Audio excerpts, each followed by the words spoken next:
시청자 여러분 안녕하십니까? 구피련의 K방산 인사이드 시간이 돌아왔습니다.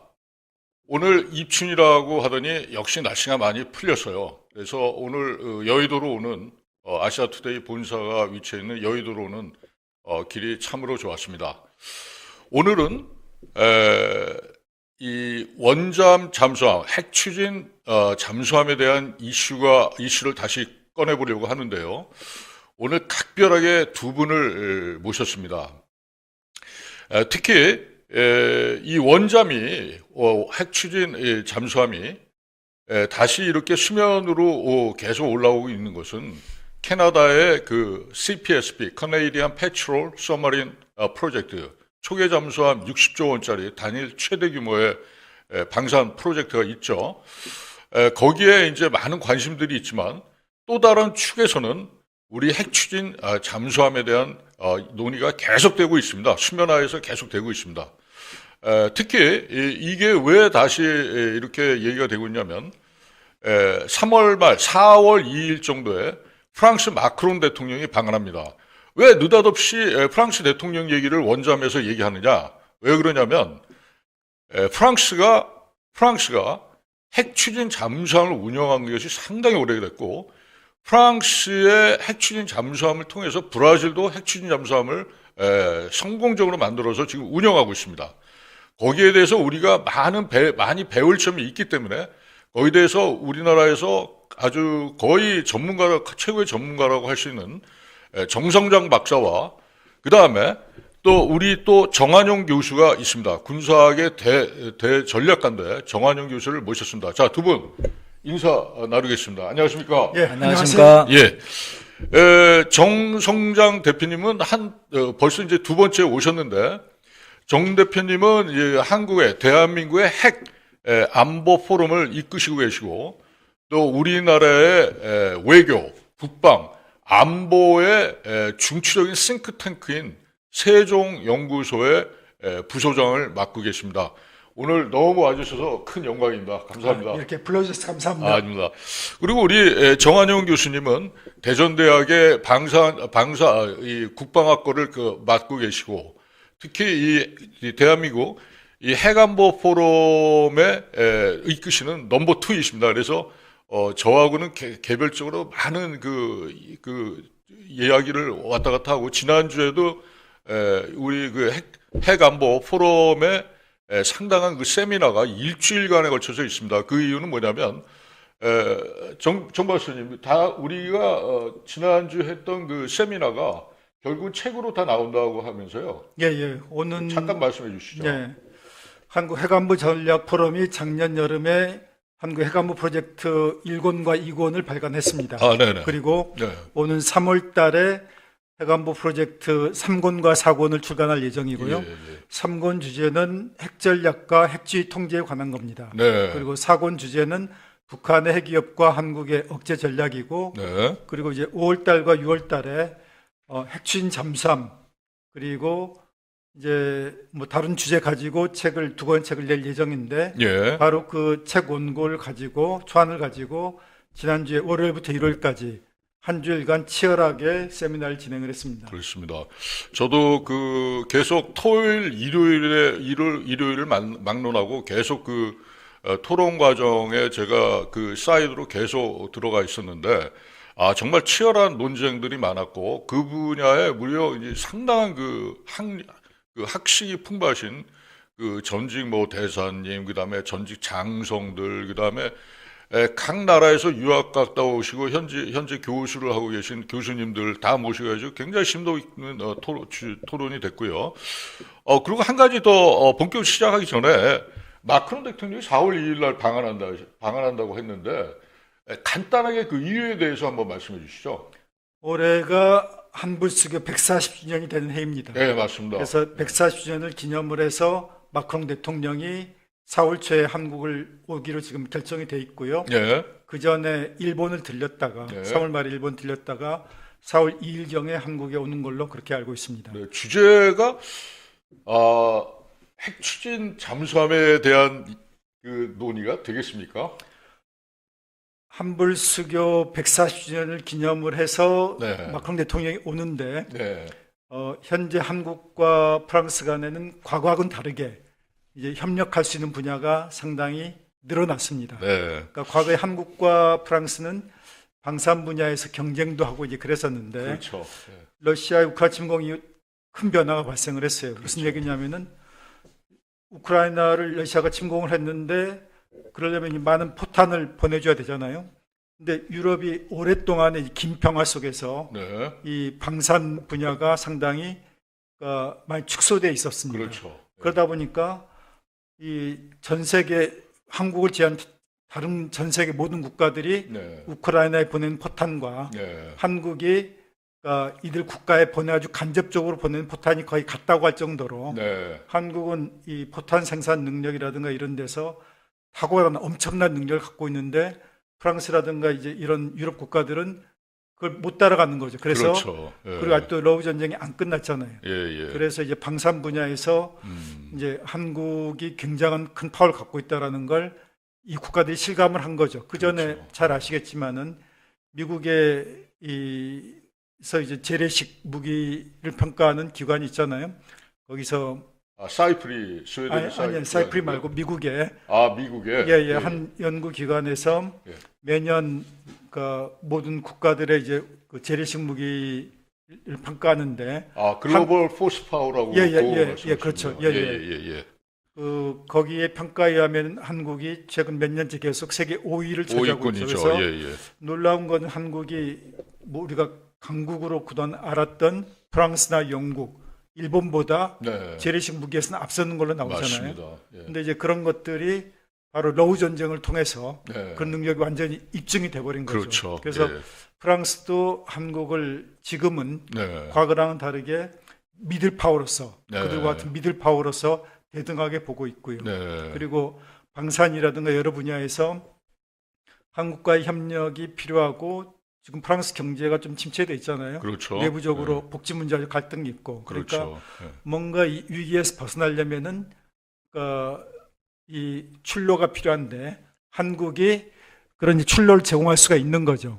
그래서 이번 마크롱의 방안이 단순히 한불수교 140주년을 기념하는 걸 넘어서서 네. 우리가 작년 10월 한미 정상회담을 통해서 이제 원자력 민간 분야하고 핵잠하고 그 다음에 뭐 조선 뭐 등등에서 아주 전략적 협력을 하기로 했죠. 그런 맞죠. 것처럼 예. 프랑스도 이제 프랑스와도 그런 협력을 할 가능성이 현재 있다라고 보시는군요. 보여집니다. 예. 자, 그러면 이제 사실 이제부터 이제 본격적으로 주제에 들어가겠습니다. 오늘 주제는 한국 프랑스 한불 핵추진 잠수함 빅딜 전략을 공개하는 그런 시간입니다. 정성장 박사는 학위를 프랑스에서 했고요. 그래서 불란서에 관한 이분은 사실상 상당한 전문 식견을 소유하고 있고, 그다음에 우리나라 최대의 싱크탱크는 민간 연구기관인 세종연구소에서 계속 계시면서 상당한 지금 축적을 하고 계신데 오늘 좀 깊이 있게 이 이슈에 대해서 따져보도록 하겠습니다.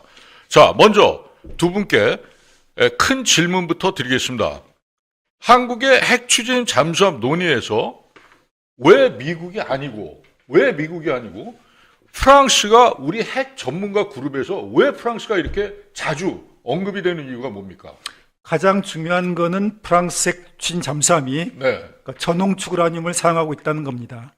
그러니까 전홍축이요? 예, 미국같이 고농축 우라늄이 아니고. 예, 서방 세계에서는 프랑스를 제외하고 미국과 영국 모두 다 이제 고농축 우라늄을 사용하죠. 무기급 핵탄두를 만드는 데 사용될 수 있는 무기급 고농축 우라늄을 사용을 하거든요. 그런데 프랑스도 초기에는 고농축 우라늄을 사용을 했었습니다. 70년대에는. 그러나 80년대부터 전홍축 우라늄을 사용을 하고 있고 우리가 이제 이재명 대통령이 트럼프 대통령 만나서 이제 핵잠 건조에 대한 승인을 요청을 하면서 전홍축 우라늄 가지고 핵추진 잠수함을 만들겠다고 했죠. 그러면은 우리는 미국이나 영국 모델보다는 프랑스 모델이 우리한테 훨씬 더 합당한 거고, 프랑스가 이 분야에서 40년 정도 전홍축 우라늄 가지고 핵잠을 운영한 경험이 있으니까 결국은 뭐 승인은 미국에 했다 하더라도 실제로 기술적으로 협력할 부분은 프랑스가 훨씬 더 유리하다. 훨씬 더 많은 거죠. 예. 자, 그러면 정환영 교수님, 예. 좀 복층적인 좀 설명을 좀 해주시죠. 여기에 대해서. 예, 알겠습니다. 예. 그 프랑스 사례가 중요한 이유는 네네. 그 프랑스는 핵잠을 단순히 보유한 데 그친 게 아니라 예.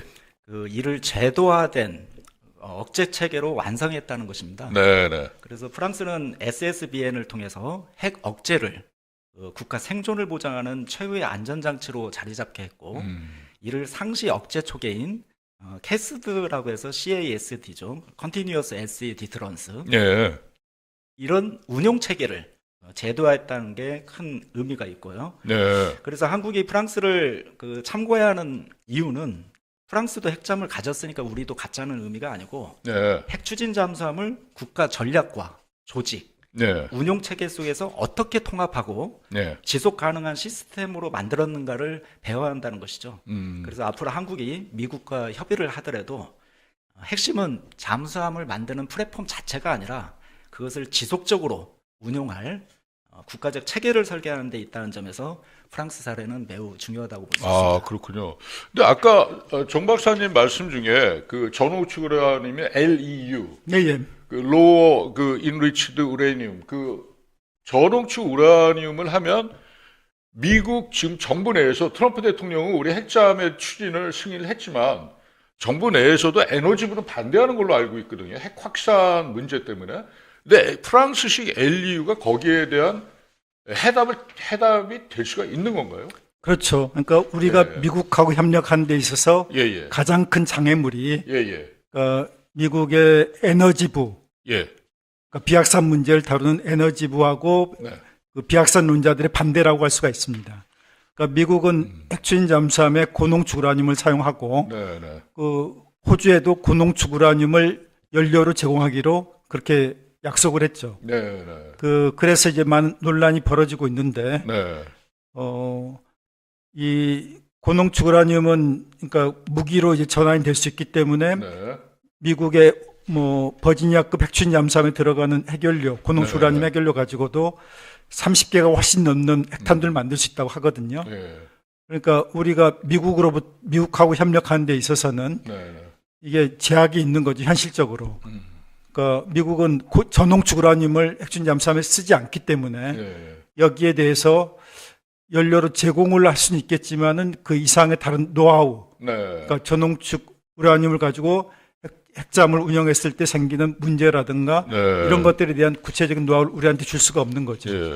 근데 제가 알고 있기로 미국식의 고농축 우라늄인 원자력 잠수함 같은 경우는 한번 그 연료를 충전하면 뭐 30년 이상 재충전이 필요 없고, 이 전홍축 우라늄 프랑스 LEU 같은 경우 10년에 한 번씩은 재충전을 해야 되기 때문에 와서 해체를 해야 된다는데 해체가 필요 없다고 저번에 저한테 말씀하신 것 같아요. 그거 어떻게 된 얘기입니까, 그게?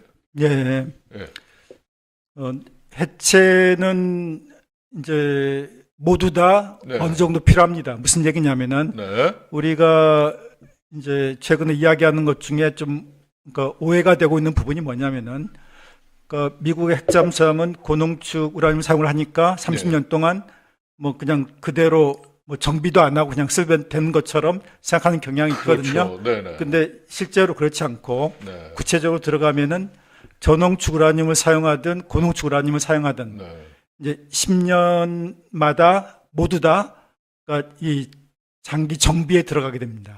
정비에 들어가는데 이제 미국은 그 기간이 어떻게 되냐면은 대략 한 10개월에서 한 뭐 28개월, 24개월 그러니까 뭐 대략 한 2년 이하 정도 들어가는데 프랑스는 한 18개월에서 24개월 그러니까 뭐 미국 핵잠이 정비 기간이 조금 짧긴 하지만은 그래도 이제 큰 차이가 없는 거죠. 차이가 없다. 그러니까 바로 이것 때문에 이제 프랑스는 70년대 고농축 우라늄 미국처럼 이제 연료로 사용을 했는데 이제 어차피 10년마다 뜯어서 뭐 정비하고 뭐 그럴 거라면은 그때 핵 연료도 그냥 교체하면 되지 않겠느냐.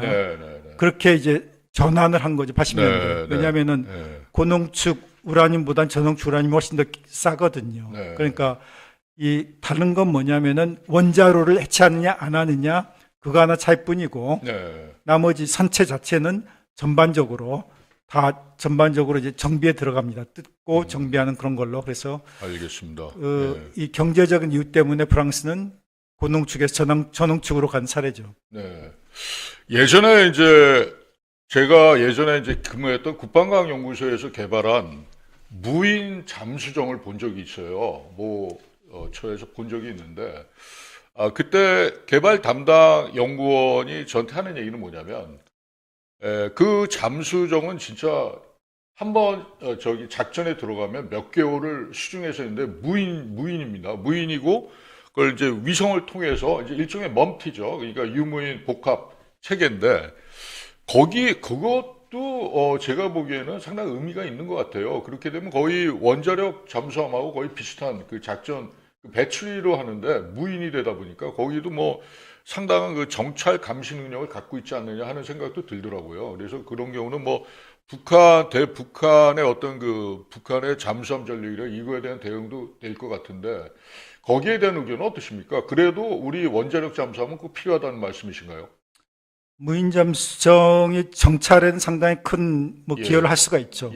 그렇지만은 이 핵추진 잠수함은 이격 능력, 그러니까 이 지상에 있는 표적들은 다 요격 대상이 될 수가 있죠. 네, 그렇습니다. 근데 이제 바닷속 깊이 심해에 들어간 핵추진 잠수함은 이걸 위에서 파악하기 어렵거든요. 도저히 불가능하죠. 물 수중 자체가 스텔스 기능이 있으니까. 그러니까 탐지가 어렵죠.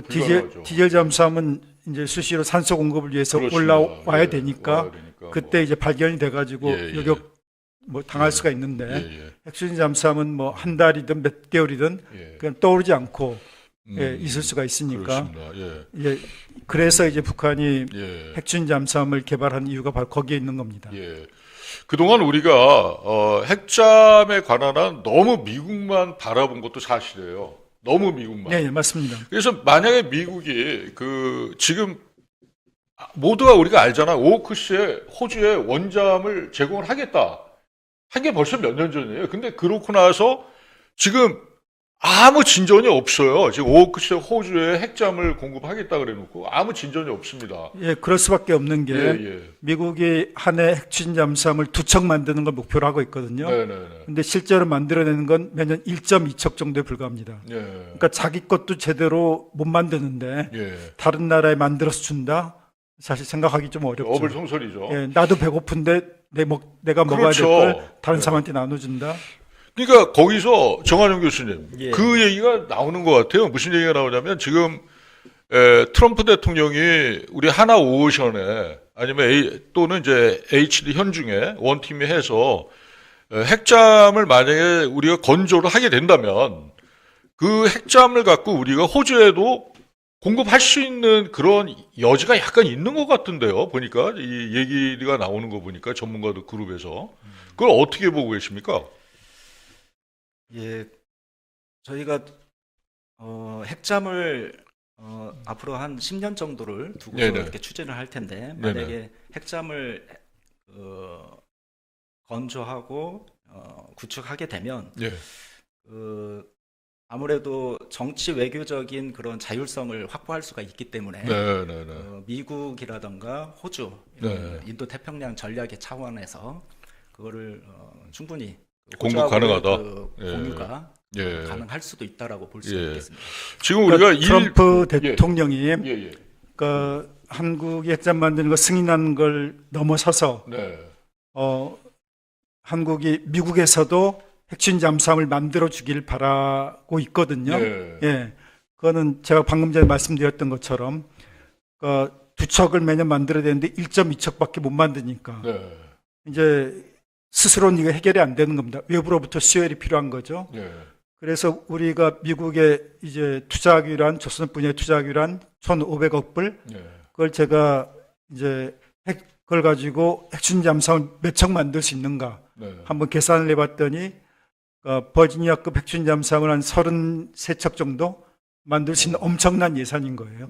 그러니까 그 정도로 투자해가지고 핵추진 잠수함을 뭐 매년 2척 이상 미국이 만들 수 있으면은 네. 자기네 수요를 충족하고 남는 수요 가지고 또 호주에 줄 수도 있는 거죠. 네, 네. 예, 그래서 그리고 또 우리나라 산업계는 이제 정부 생각하고는 좀 다르게 정부는 당연히 우리 필요만 생각을 하잖아요. 예. 그렇지만은 그것만 가지고는 좀 부족하고 예. 결국은 핵잠을 만들어서 이게 다른 나라에 수출까지 하는 예, 예. 그런 것까지도 산업계는 바라고 있는 것 같습니다. 네. 저도 이제 그런 방향으로 그러니까 한국에서만 만드는 게 아니라 예. 미국에서도 공동으로 네. 핵잠수함을 만든 방향으로 가야 한다고 생각합니다. 네.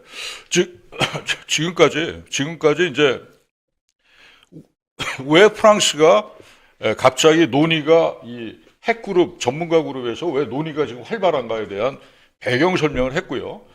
그러면 실제로 이제 프랑스 핵 추진 잠수함 개발에 실제 경로가 어떻게 됐나? 프랑스는 이제 세계적인 나발 그룹이라고 NAVA라고 나발 그룹이라고 있는데 거기에서 개발이 어떻게 된 실제 경로가 어땠는지 한번 그 핵심적인 개발 경로를 정한용 교수님 잠깐 한번 정리 좀 해주시죠. 거기에 대해서. 예. 예.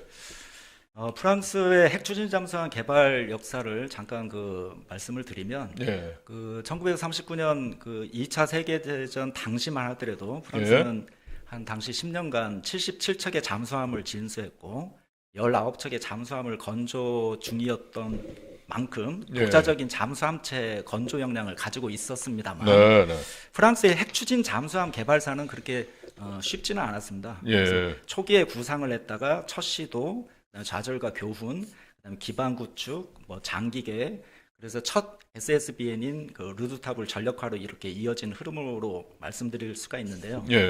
여기서 중요한 점은 프랑스가 처음부터 원자로를 단 잠수함만이 아니라 잠수함에서 미사일을 쏠 수 있는 해군까지를 함께 기획했다는 그런 사실도 중요하겠습니다. 그래서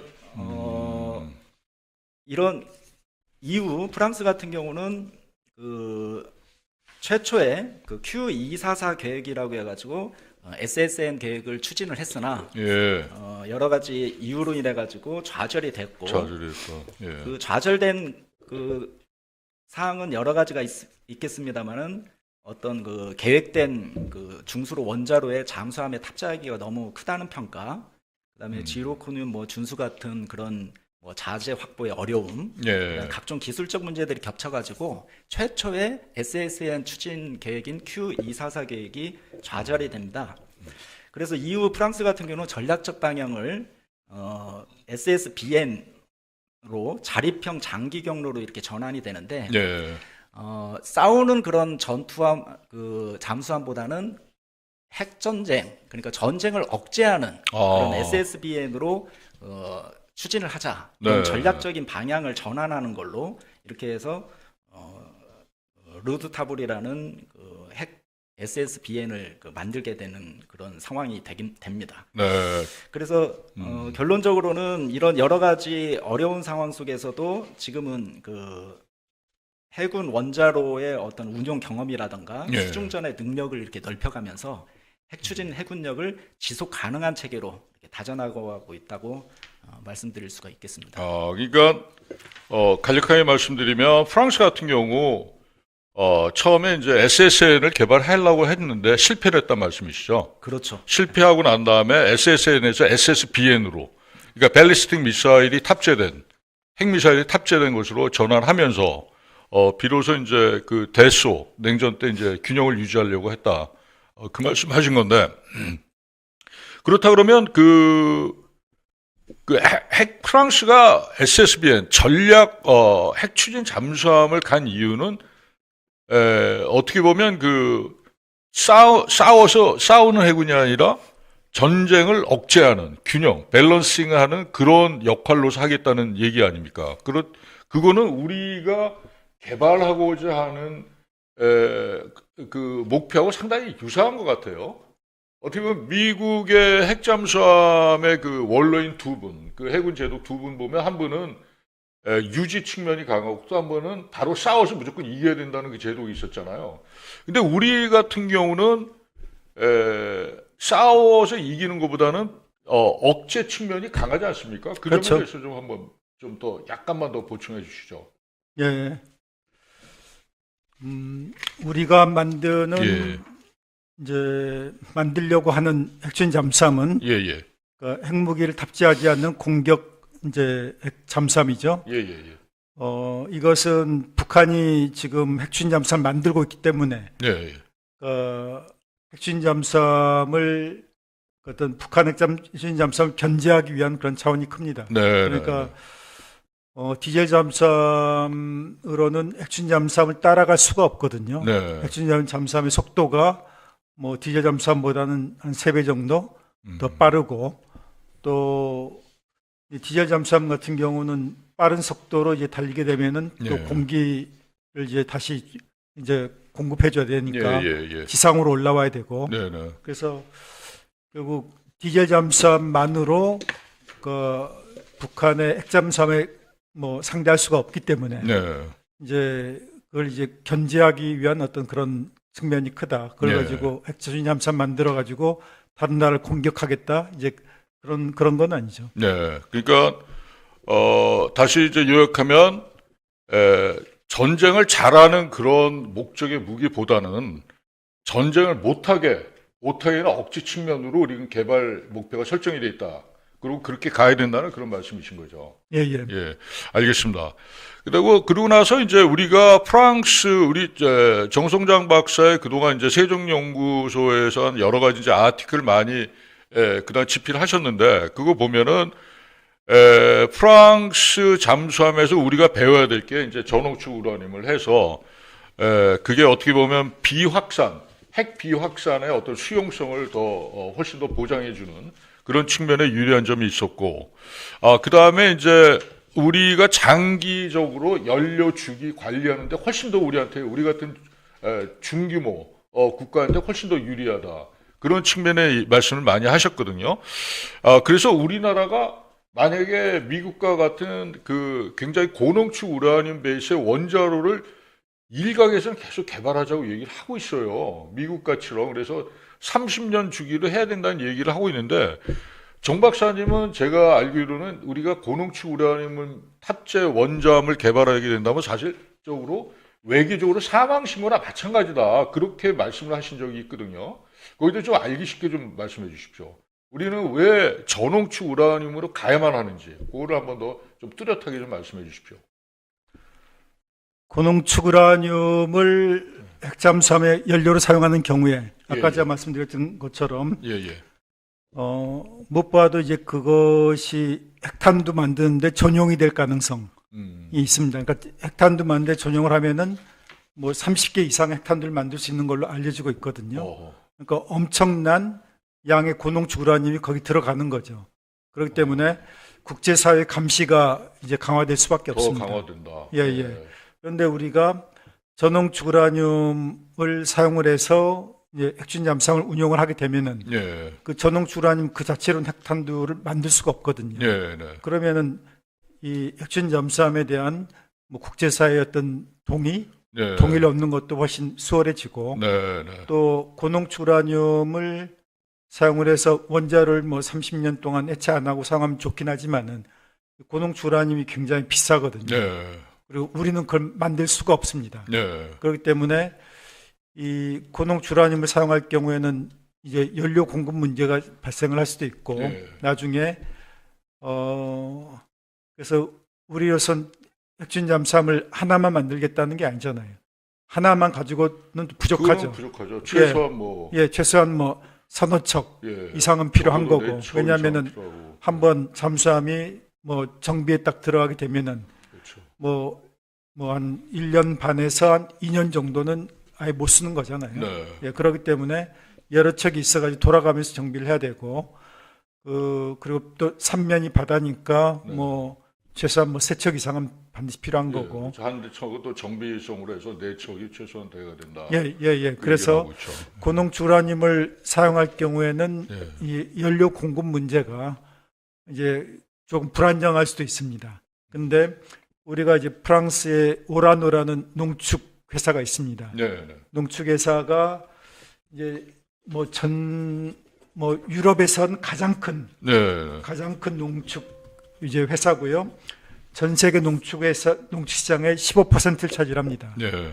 그러니까 굉장히 큰 농축회사를 프랑스가 갖고 있는데 우리가 협력할 여지가 있는 게 뭐냐면은 지금 서방 국가들이 그러니까 러우 전쟁 이후에 러시아의 농축우라늄을 앞으로 가능하면 안 사겠다는 거잖아요. 그렇죠. 우리나라도 뭐 러시아산 지금 농축우라늄을 많이 구입하고 있죠. 예. 왜냐하면 러시아의 농축우라늄이 싸니까. 예. 그러니까 미국도 농축우라늄 그 능력이 몰락하게 된 게 왜 그러냐면은 스스로 만들어서 이제 그 발전소에 공급하는 것보다 러시아에 사가지고 공급하는 게 훨씬 싸니까 가격 경쟁력 면에서 가격 경쟁력을 뭐 따라갈 수가 없으니까 러시아산 농축우라늄 쓰다 보니까 이 미국이 뭐 그 수많은 핵폭탄도 만들고 핵잠도 운영했던 미국이 민간 분야에서의 농축 능력이 완전히 무너진 거거든요. 그러다가 지금 재건하고 있는 상황입니다.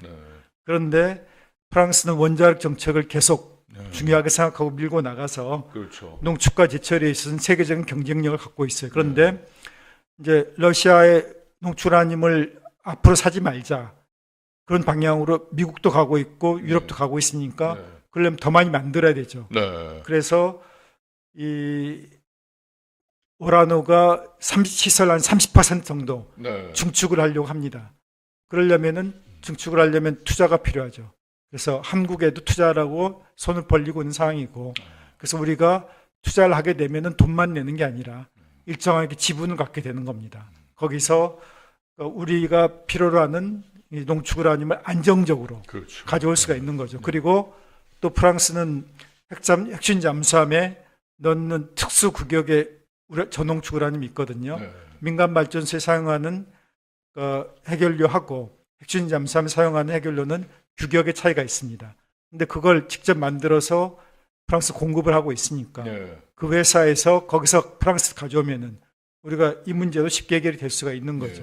그래서 이재명 대통령이 트럼프 대통령한테 우리 다른 거 다 있고 해결료만 공급해주면 된다라고 얘기를 했는데 정작 해결료 문제에 있어서도 미국보다는 프랑스가 훨씬 더 안정적인 공급선이 될 수가 있는 겁니다. 근데 한편으로는 이런 생각도 들거든요. 지금 정부에서 추진하고 있는 것이 제철이 농축공장, 우리가 지금 폐기된 핵 폐기물이 어마무시하게 많지 않습니까?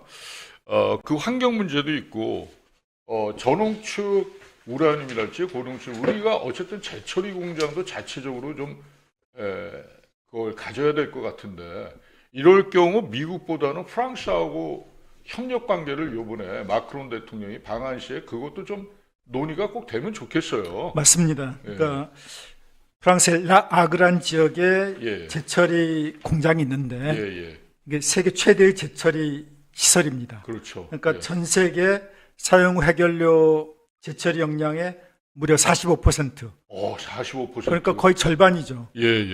절반에. 러시아하고 거의 규모상으로는 비슷할 것 같은데요.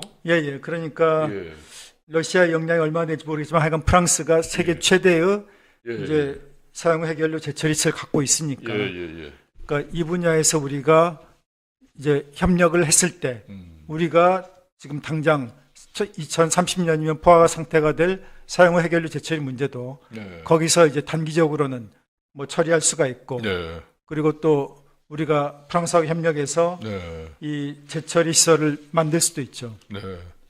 그러면 또 궁금한 게 뭐냐면 현실적으로 한국 프랑스 한불 핵 추진 잠수함 협력 정말 가능한 겁니까? 양측 지도자가 결단만 내리면 가능합니다. 왜 그러냐면은 가령 뭐 유렌코라는 회사랑 협력하려면 거긴 여러 나라가 참여하고 있기 때문에 복잡하거든요. 근데 오라노는 프랑스 대통령이 결정하면은 이거 쉽게 해결할 수 있고요. 그리고 또 그러니까 지금 프랑스가 굉장히 경제적으로 어려움에 처해 있는데 미국도 지금 원전 건설 핵심 기술을 갖고 있어도 건설에 굉장히 인프라가 부족하잖아요. 그러다 보니까 미국하고 프랑스가 똑같은 문제를 겪고 있는 게 원전 건설에 시간이 많이 소요가 되니까 비용이 어마어마하게 드는 겁니다. 그런데 우리 한국은 딱 언제까지 짓겠다고 하면은 그 기한 내에 지을 수 있는 인프라하고 그런 추진력이 있잖아요. 네. 그렇기 때문에 이 원전 분야에서 만약 한국하고 프랑스가 협력한다면은 네. 프랑스는 기간도 단축할 수 있고 또 이제 비용도 줄일 수가 있는 거죠. 네. 그리고 또 지금 우리가 이제 빅딜을 프랑스랑 할 필요가 있는데 네. 그러니까 프랑스가 필요로 하는 부분들이 있죠. 뭐냐면은 아까 제가 잠깐 방산 부분 얘기를 했는데 네. 전쟁은 계속되고 있는데 포탄을 만들 능력이 안 되잖아요. 그러면은 같이 그 군수 같이 투자해 가지고 네. 같이 거기서 프랑스에서 이제 포탄을 만들어낼 수 있는 거고 네. 네. 또 이 프랑스도 지금 조선업이 몰락해 있습니다. 근데 MRO 시장은 지금 유럽도 계속 커지고 있거든요. 근데 만약에 프랑스가 우리랑 협력한다고 하면은 프랑스가 유럽에서의 MRO 시장의 허브 역할을 할 수가 있습니다. 네. 그럼 서로 윈윈하는 거죠. 그래서 우리도 프랑스가 중요한 파트너가 될 수가 있는 게 거기서 이제 미들 파워잖아요. 외교안보 분야에서는 영향력 있는 미들 파워인데다가 그렇죠. 원자력, 농축 제철에서는 우리가 필요한 기술을 갖고 있고 그렇기 때문에 우리가 방산이라든가 조선 분야에 그쪽에 투자하는 대신에 우리가 원하는 걸 그쪽에서 받아올 수 있는 거죠. 이 프랑스가 사실 저도 프랑스에 한 1년 있었고 일하느라고 있었고 정 박사님도 이렇게 오래 공부를 거기서 하셨는데 프랑스의 사실 이 인적 인프라도 상당한 걸로 제가 알고 있거든요. 걔네 그 어떤 그 잠수함 운용 기관이랄지 우리가 운영 노하우는 제로 아닙니까? 제로. 그렇죠. 잠수함 재래식 잠수함 우리가 훌륭하게 지금 잘 운영하고 있고 제가 진해 그 잠수함 사령부에 가서 인터뷰도 하고 취재도 하고 많은 기사도 썼지만 그러나 지금 원자력 쪽에는 우리가 그 경험이 전혀 없단 말이에요. 근데 이럴 경우 사실 여기서 이런 얘기하기는 좀 그렇지만 오크스에서 보면 미국, 호주에 대한 어떤 그런 커미트먼트, 그러한 약속을 했는데도 불구하고 지금 아무런 진전도 없고 이게 한국에도 또 재현되는 거 아니냐. 그래서 반드시 플랜 B를 가져가서 우리가 프랑스하고 어떤 그러한 것들이 추진이 돼야 된다. 동시에 이런 얘기는 굉장히 설득력이 높아요. 그리고 실제로 한불 간의 고도의 기술 산업 협력을 우리가 몰랐을 때 굉장히 많거든요. 사실 우리 고속철 같은 경우 전부 프랑스 TGV, 프랑스 알스통 회사의 그 철도를 우리가 그대로 100% 들여온 거예요. 처음에. 지하철도 우리가 그쪽 기술을 가져왔죠. 그렇죠. 지하철도 우리가 갖고 왔고 사실 프랑스에서 우리가 하이테크 기술을 많이 갖고 왔어요. 근데 그런 면에서는 프랑스에서 어떤 원자력 추진 잠수함을 프랑스 운영 노하우가 벌써 40-50년을 지금 냉전 때부터 상당한 축적이 있는데 그런 면에서 프랑스하고 협력이 굉장히 어떻게 바람직하지 않느냐 그런 생각이 듭니다.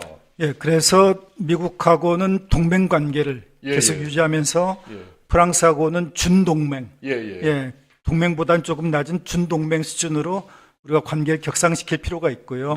그러니까 트럼프가 한국이 미국에서도 핵추진 잠수함을 만들어주길 원하니까 그럼 미국에서는 고농축 우라늄 사용을 해서 미국이 사용할 핵추진 잠수함 만드는 거고 우리가 만들 핵추진 잠수함은 프랑스처럼 저농축 우라늄을 이용을 해서 만들면 되는 거죠. 그러니까 이원화해서 그렇게 얘기가 나오는데 이원화 얘기는 사실 잠수함 이원화 얘기는 캐나다 그 CPSP 캐나다 초계 잠수함 사업에서도 독일 티센크룹하고 한국의 한화, HD 현중 원팀 해가지고 서로 반반씩 나눠서 하자는 얘기도 있었어요. 그거 우리 측이 제안한 거였거든요. 제가 알고 있거든요. 어떻게 보면 HEU 하이 인리치드 우라늄 고농축 우라늄 원점은 미국에서 만들고 필라델피아 필리조선소에서 만들고 필리조선소는 어렵고 다른 그렇죠. 잠수함에서 제너럴 일렉트릭 원자력 잠수함 거기서 만들고 우리가 얘기하는 저 LEU 그러니까 저농축 우라늄 원잠은 우리 거제도나 울산에서 만들자 그런 이원화 얘기가 충분히 나올 수 있을 것 같아요. 그 방향으로 가야 된다. 그 방향으로 가야 될 수밖에 없지 않느냐. 그리고 실제로 원자력 잠수함 운영 노하우 이런 거 우리가 프랑스에서 많이 배울 필요가 있고 어떻게 뭐 호주하고도 연관 관계가 있고 또 프랑스는 영국하고 같은 네이토 그러니까 같은 북대서양 조약기구 일원으로서 굉장히 오래 같은 작전을 같이 했다 이렇게 얘기가 있고 그다음에 이제 근데 협력의 한계선도 분명히 있는 것 같아요. 프랑스나 미국이나 완성형 핵잠의 이전은 우리가 뭐 할 필요도 없고 우리가 능력이 있으니까요. 미국도 그렇고 프랑스도 그렇고 우리가 만들면 되지 않습니까? 우리가 필요한 거는 농축 우라늄이니까 그게 저농축이 될지 고농축이 될지 모르겠지만 그 얘기 아닙니까? 우리가 만약에 뭐 원자로 설계 기술 같은 게 없고 네네. 그렇다면은 자칫하면 프랑스에 종속이 될 수도 있겠죠. 네네. 그런데 우리는 이미 1990년대 네. 김영삼 정부 시기부터 예. 핵추진 잠수함 건조를 시작을 했습니다. 준비를 시작을 했어요. 그렇죠. 예. 그때 러시아가 굉장히 경제적으로 어려웠죠. 그래서 러시아한테 우리나라에서 돈을 주고 그때 핵 잠수함 도면 네. 그리고 소형 원자로 기술을 입수했습니다. 네. 바로 이제 그것이 우리가 이제 97년부터 스마트라는 이제 원자로를 개발할 수 있었던 배경이 된 겁니다. 네. 그러니까 우리 잘 아시겠지만은 우리나라의 미사일 방어 체계 네. 그 기술 러시아에서 가져온 거잖아요. 그렇죠. 그런 것처럼 이 원자로 개발에 있어서도 예. 러시아로부터 많은 도움을 받은 거거든요. 예.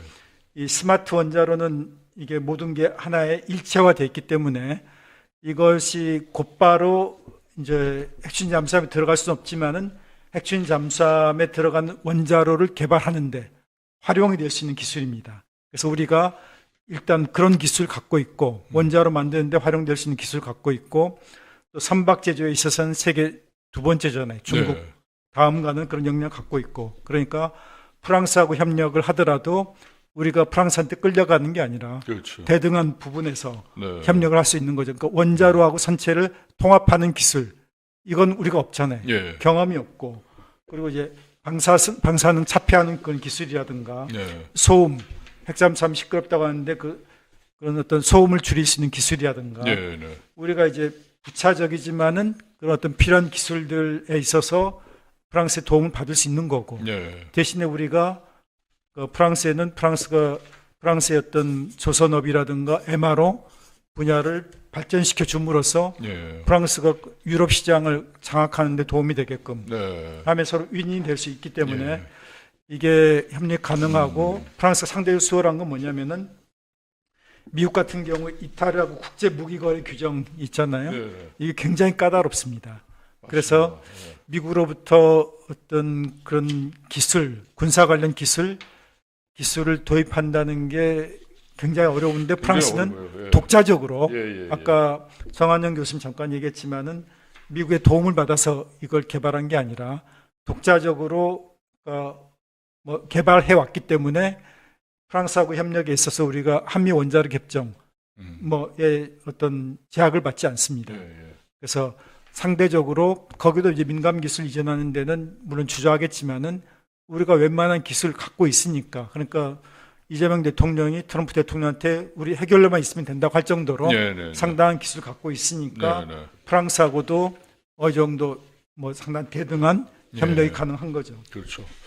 정리를 해보면 지금까지 정리해보면 한불 협력 포인트를 크게 지금 네 가지를 말씀하시는데 첫째적으로 프랑스도 그렇고 한국도 그렇고 우리가 프랑스한테 배울 수 있는 협력 관계가 뭐냐면 보유를 통해서 억제 능력을 확보한다. 그런 설계에 대한 협력을 할 수 있고 두 번째로는 지금 말씀하신 게 프랑스의 그러한 전략 개념, 교류를 우리가 서로 미국은 닭공 쪽이에요. 무조건 닥치고 공격인데 프랑스 같은 경우는 항상 전략 개념이 억제 개념이기 때문에 우리하고도 맞는 것 같아요. 그게. 예, 그래서 정한영 교수님한테 이야기를 좀 많이 들어야 될 부분이 뭐냐면은 그러니까 우리는 미들 파워잖아요. 그러니까 우리가 중국이나 러시아나 미국과 같은 뭐 대국이 아니기 때문에 초강대국이 아니기 때문에 우리가 핵잠을 보유한다고 했을 때 그 나라로부터 배울 수 있는 게 한계가 있습니다. 그렇죠. 우리는 영국이나 프랑스 같은 미들 파워. 그러니까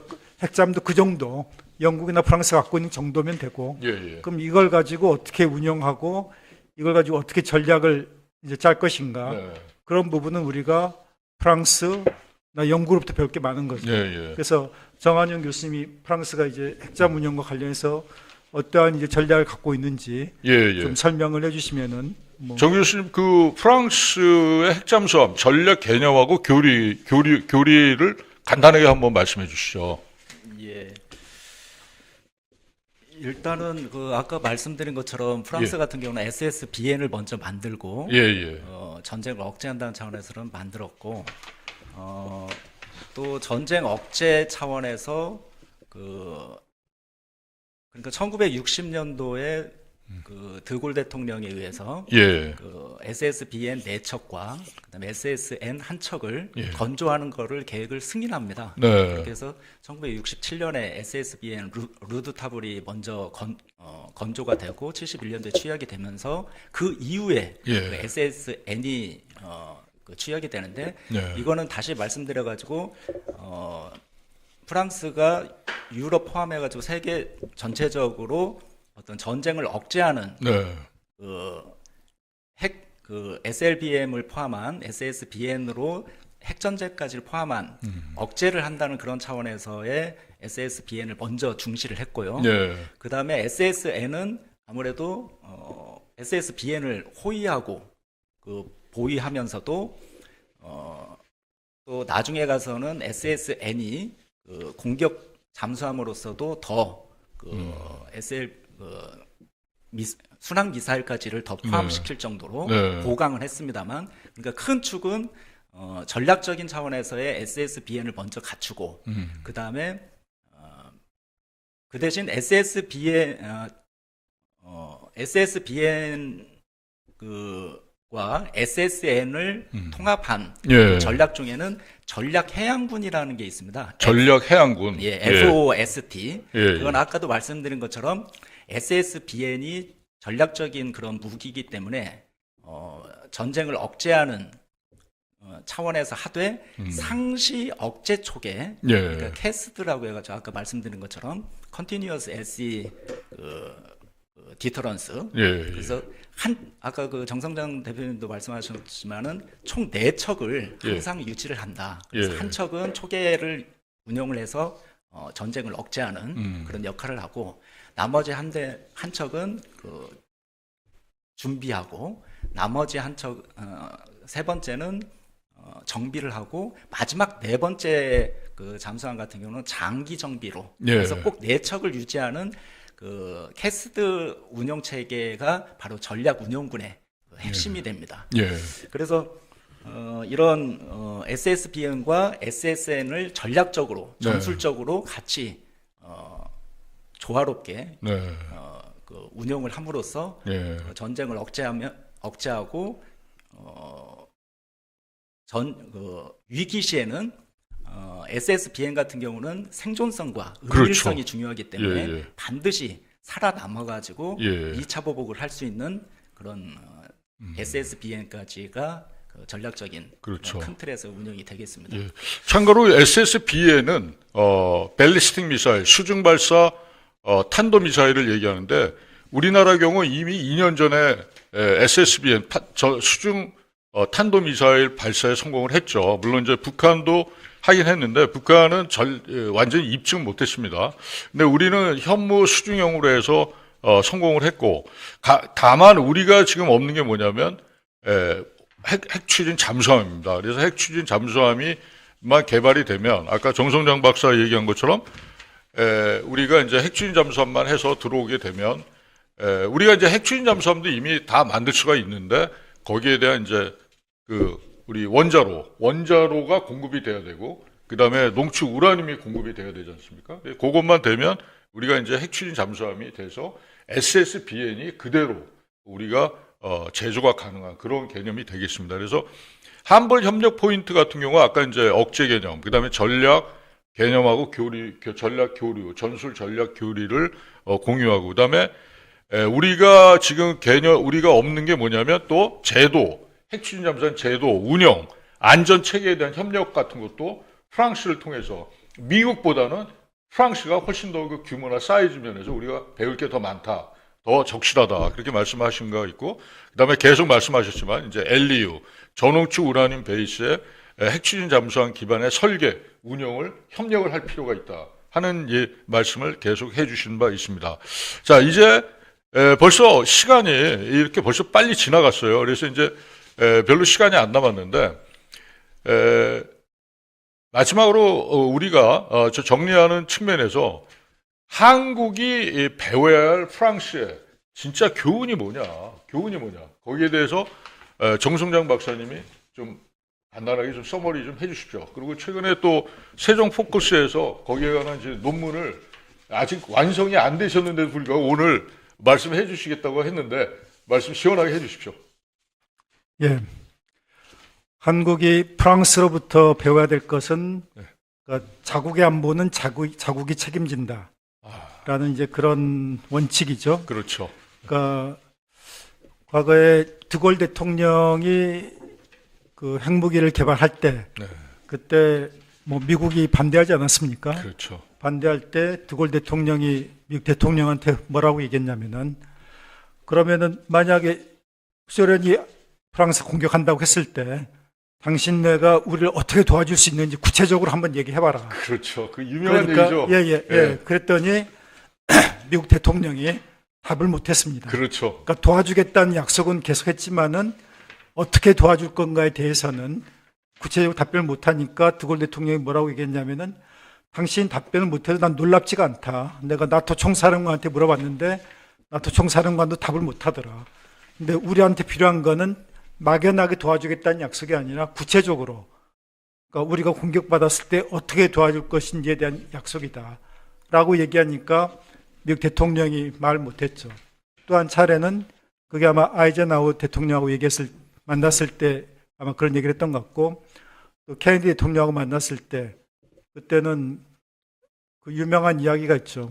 그 파리 그러니까 뭐 뉴욕이나 뭐 LA가 뭐 공격당하는 걸 감수하면서까지 파리를 지켜줄 수 있느냐. 예, 파리는 불타고 있는가. 진짜 예. 유명한 얘기죠. 예, 그리고 또 이런 얘기를 했었죠. 그러니까 당신네들이 우리가 공격받으면 지켜주겠다고 하는 것에 대해서는 고맙게 생각을 하는데 그런데 우리가 1차 대전하고 2차 대전 때 경험을 한번 돌이켜보자.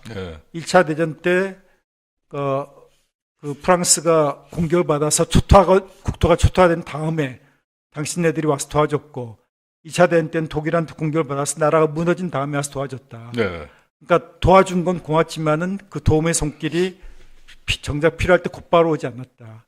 그래서 우리는 우리 스스로를 지킬 힘을 갖고 있어 다시는 그렇게 당하고 싶지 않다. 이게 드골의 이제 대답이었고 드골의 생각이었거든요. 근데 이제 그런 드골의 입장이 지금 유럽에서는 그 당시 드골이 옳았다는 얘기가 계속 나오거든요. 미국이 지금 나토에 대해서 대하는 태도를 보면은 그렇죠. 뭐 이거 동맹 방기하냐라는 느낌이 들 정도로 유럽의 안보는 유럽이 스스로 책임져라. 스스로 책임져야 된다. 유럽은 지금 준비가 안 돼 있잖아요. 그러다 보니까 결국은 어떤 자강의 방향으로 왔던 드골이 맞았다라는 얘기가 나오는 거고 우리도 지금 미국이 아시아 이쪽에서도 스스로의 안보를 이 지역 국가들이 책임지라고 얘기를 하잖아요. 그리고 또 공격을 받으면 중요하면서도 제한된 지원을 하겠다. 제한된 지원을 하겠다는 건 과거 6.25 전쟁 때처럼 뭐 대거 이제 뭐 병력을 파견해서 지원하겠다는 게 아니죠. 그러면은 핵을 가진 북한에 대응하기 위해서는 우리도 언젠가는 핵을 가져야 되고 또 이제 북한처럼 이격 능력을 가져야죠. 다만 지금 당장 그게 어렵다라면은 우리도 이제 일본처럼 그 농축과 제철의 능력을 가져서 상황이 악화되면은 3개월, 6개월 만이라도 핵무기를 만들 수 있는 뭐 그 정도 능력은 NPT 위반이 아니니까 적어도 그 정도 능력은 갖춰야 된다. 그리고 핵 잠수함도 핵무기를 탑재하지 않는 액션 잠수함이라도 일단은 우리가 건조를 해야 된다. 이런 말씀을 드리고 싶습니다. 우리 정환영 교수님도 한 말씀 해주시죠. 제가 그 프랑스의 핵 추진 잠수함 개발 과정과 운영에 대해서 좀 공부를 하면서 이 프랑스로부터 진짜 배워야 할 교훈은 뭐냐 세 가지를 좀 말씀드리겠습니다. 첫 번째는 그 프랑스 같은 경우는 아까도 말씀드린 것처럼 그 Q244 계획 그 계획이 좌절되다 보니까 1962년도에 호엘라 칸트라는 어떤 통합 프로그램을 만듭니다. 이거는 각종 그 해군 원자력청, 뭐 조선산업 이런 것들을 다 그 조정 통제할 수 있는 그렇게 해서 의사결정도 빨리 내릴 수 있고 할 수 있는 그런 코엘라칸트라는 통합 프로그램을 만들었다는 거죠. 예. 그래서 우리나라 같은 경우도 반드시 이 한국 핵 추진 잠수함을 추진하는 데 있어가지고 대통령 직속의 어떤 핵 억제 통합 기획 체계 상설 조직이라든가 이런 코엘라칸트 같은 통합 프로그램을 운영할 수 있는 이런 체계가 꼭 필요할 것 같고요. 두 번째는 프랑스 같은 경우가 그냥 그 아까 루드타블 SSBN을 만들 때 예.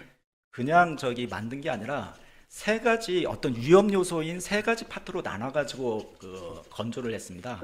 그러니까 아지르라고 해가지고 예. 노심이 되는지 보는 임계 실험 장치를 먼저 검증을 했고요. 임계 실험 장치를 먼저 검증을 예, 했다. 아지르라고 해서 아지르. 그 노심 이게 임계로서 그 적정 그 예. 운영 유지가 될 수 있는지를 먼저 예. 검증을 했다는 거죠. 예. 두 번째는 바로 그 바다에 예. 잠수함으로 이렇게 그 원자로에 실어서 검증한 게 아니라 페트라고 해가지고 지상 원형로를 먼저 육상에서 오랫동안 이렇게 돌려보낼 수 있는 예. 지상 시험로를 만들었다는 거. 네. 세 번째는 마지막으로 집노트라고 해가지고 잠수함에서 미사일을 쏘는 과정을 시험을 했는데 네. 물론 핵 추진 잠수함에서 쏜 건 아니겠죠. 예. 그래서 전기 디젤 그런 잠수함에서 미리 사전에 이런 시험 발사를 할 수 있는 이런 체계. 그래서 아지르, 그다음 페트, 집노트라는 이런 과정을 겪어가지고 했기 때문에 우리 예. 한국도 이런 위험 단계별로 분리해서 검증을 할 수 있는. 근데 우리가 지금 미국과 협조를 하다 보면은 예. 그 아지르 같이 뭐 이런 그 노심을 독자적으로 너희 한국이 할 수가 있냐? 예. 미국이 굉장히 조금 바라볼 수가 있겠죠. 그리고 두 번째 같은 경우도 지상 원형로 이거 프랑스식으로 또 똑같이 이렇게 할 것인지 이런 식으로 또 의문할 수도 있겠지만 네. 마지막 집노트 같은 경우는 어차피 핵 추진 잠수함에서 발사 시험을 하는 게 아니기 때문에 네. 이런 집노트 같은 경우는 이런 논리 같은 경우는 우리가 적용해서 할 수 있는. 네. 그래서 어떤 그대로 설비를 검증하는 그대로 절차를 그대로 똑같이 하는 게 아니라 네. 이러한 사고 방식의 운영 방식을 잘 벤치마킹을 해야 할 필요가 있고요. 예. 마지막 세 번째는 과연 이 세 가지 우리가 한국 핵 추진 잠수함을 추진하는 데 있어 가지고 담론이 계속 이루어지고 있는데 예. 반드시 해야 할 질문이 세 가지라고 봅니다. 첫 번째, 우리는 핵을 관리할 정치적 성숙이 있는지. 네. 두 번째, 정권이 바뀌어도 유지될 구조가 있는지. 네. 중요한 세 얘기죠. 번째, 군대, 그다음에 과학, 정치가 어떤 국민적 서사의 하나의 언어로서 공유할 수 있는지 이 세 가지 질문을 항상 중요한 얘기입니다. 네. 염두에 두면서 예. 담론을 가야 하지 않을까 예. 그런 생각을 해봤습니다. 예. 그러니까 굉장히 중요한 말씀하셨는데 그 핵 추진 잠수함 프로젝트는 이게 국가적 프로젝트이기 때문에 일개 하나의 무기 체계 개발 프로젝트가 아닌 진짜 국가적 프로젝트이기 때문에 대통령 산하에 직속 통합 추진 기관이 있어야 된다는 말씀하셨고 프랑스가 추진해온 경험을 우리가 여러 가지 단계를 통해서 지금 정한윤 교수 얘기한 여러 가지 경험을 통해서 우리가 반드시 그걸 습득을 해야 된다 그런 얘기를 해주셨습니다. 정성장 박사님 한 말씀 더 해주시죠. 마지막 이제 지금 시간이 다 됐지만은. 예. 오는 4월 초에 프랑스의 마크롱 대통령이 한국을 방문할 예정입니다. 예. 그 마크롱 대통령의 방안이 우리가 지금 당면한 위기를 극복하는 데 있어서 예. 어떤 새로운 어떤 활로를 모색하는 계기가 될 필요가 있다고 봅니다. 무슨 얘기냐면은 지금 미국은 작년에 그 국가안보 전략서를 발표해가지고 예. 미국이 혼자서 아틀라스처럼 지구를 떠받드던 시대는 지나갔다라고 얘기를 했잖아요. 네. 그러면은 물론 미국하고 동맹 관계는 우리가 계속 굳건하게 유지해야 되지만은 예. 미국만 바라보고 있을 수는 없습니다. 그렇죠. 그러면은 그러니까 우리와 같은 비슷한 어떤 수준의 미들 파워 중견 국가들하고의 협력을 더 강화하는 게 필수적이죠. 그래서 아시아에서는 일본하고 그리고 유럽에서는 프랑스하고 적극적으로 파트너 관계를 협력할 필요가 있습니다. 네. 전략적으로 그거는 이제 프랑스가 원자력 분야에서 농축과 제철뿐만 아니라 핵잠 우리가 필요로 하는 그런 모든 분야에서 앞선 기술을 가지고 있고 또 이제 그쪽에서 EU에서도 중요한 핵심적 역할을 맡고 있기 때문에 우리가 프랑스를 그냥 유럽의 어느 한 국가 중에 하나로 간주할 것이 아니라 우리가 또 전략적 협력 상대로 접근할 필요가 있다고 봅니다. 예. 지금까지 정성장 박 대표와 우리 정한용 부대표하고 이렇게 삼각 대화를 나눠봤습니다. 상당히 중요한 얘기를 많이 했는데 포인트는 그거예요. 지금 지난주에 엘브리지 콜비 미 국방 차관이 왔는데 그 사람 핵심 브레인입니다. 미국 국방 정책의 핵심 브레인입니다. 그 사람이 NDS 2016 내셔널 디펜스 스트래티지 미국의 내셔널 디펜스 국가 방위 전략을 들고 나와서 발표를 했었습니까? 그 오피셜 공식적으로 발표된 거에 비하면 결론은 하나입니다. 한국 니네는 북한에 대해서 자력으로 지켜야 합니다. 대신 주한미군을 포함한 미군은 인태 지역을 방어한다. 그러니까 경량급인 북한은 경량급인 한국이 대응하고 중량급인 중국의 인태 지역은 같은 중량급인 미국이 지킨다는 게 결론입니다. 그 NDS 2016이에요. 그 다음에 두 번째는 또 이겁니다. 트럼프 대통령이 지금은 공화당이 미 상하원을 다 지금 선점하고 있죠. 왜냐하면 재작년 11월 3일 미 대통령 선거에서 트럼프 대통령 공화당이 승리하고 그다음에 공화당이 미 상하원을 다 석권을 했습니다. 그러나 올해 11월 초에 미 중간 선거가 다가옵니다. 왜냐하면 미 하원은 매 2년마다 선거를 하거든요. 근데 지금 돌아가는 거 보면 솔직히 말씀드려서 공화당이 승리하기가 쉽지 않은 구조입니다. 왜 그렇습니까? 지금 트럼프 대통령의 여러 가지 것들이 지금 국내에서 이해를 못해서 그러지 미국민들이 많이 등을 돌려 있는 상태입니다. 미 공화당 내에서도 그렇고요. 그래서 우리가 언제까지 미국의 해구산을 지금 믿는다는 것은 이미 다 끝난 얘기예요. 그건 끝난 얘기입니다. 그건 마치 무슨 얘기냐면 미국을 믿고 있다는 얘기는 정말 큰일 나는 게 비 올 때는 우산을 안 줘요. 비를 다 마신 다음에 비가 끝나니까 우산을 주는 형식하고 똑같은 거예요. 그런 식으로 흘러갈 가능성이 있습니다, 지금. 그래서 비가 오는 건 분명히 옵니다. 북한으로서 위협은 분명히 오고 북한은 핵잠수함 분명히 개발합니다. 지금 거의 하고 있어요. 왜? 러시아가 핵사이로, 핵추제 원자로를 지금 공급을 하려고 하고 있어요. 분명히 합니다. 100% 합니다. 그래서 북한은 분명히 핵추진 잠수함을 만듭니다. 그리고 걔네도 SLBM, Submarine Launched Ballistic Missile, 수중발사 미사일을 이미 성공을 했어요. 우리가 핵잠수함을 우리가 핵무기 지금 갖겠다는 게 아니잖아요. 우리가 필요한 거는 북한의 핵추진 잠수함이 동해안, 서해안, 남해, 태평양을 휘도나 도라는 거 우리가 핵추진 잠수함이 있으면 우리 재래식 잠수함하고 도저히 추정이 불가능합니다. 우리는 그걸 하겠다는 거예요. 그러나 미국의 NDS 2016 미국의 국가 방어 전략에 의하면 미국이 북한에 그걸 잡아주질 못합니다. 우리가 스스로 해야 됩니다.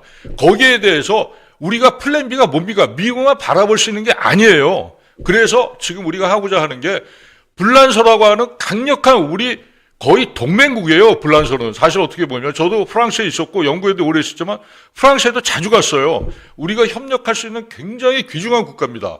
요번에 3월 말에 일본을 거쳐 4월 2일 마크론 대통령이 한국에 오거든요. 그때 우리 정부에서 제발 한불 간의 여러 가지 협상에서 이러한 것들을 제발 좀 잘 감안해 주셨으면 좋겠다는 의미에서 우리 오늘 프랑스 유럽의 전문가이신 우리 정성장 박사와 정한용 교수 두 분 모시고 우리 훌륭한 오늘 대담을 나눴습니다. 정 박사님 감사합니다. 예, 감사합니다. 정신 씨 감사합니다. 감사합니다. 오늘 이것으로 마치겠습니다. 자 인사드리시죠. 네, 예, 감사합니다. 감사합니다. 예. 감사합니다.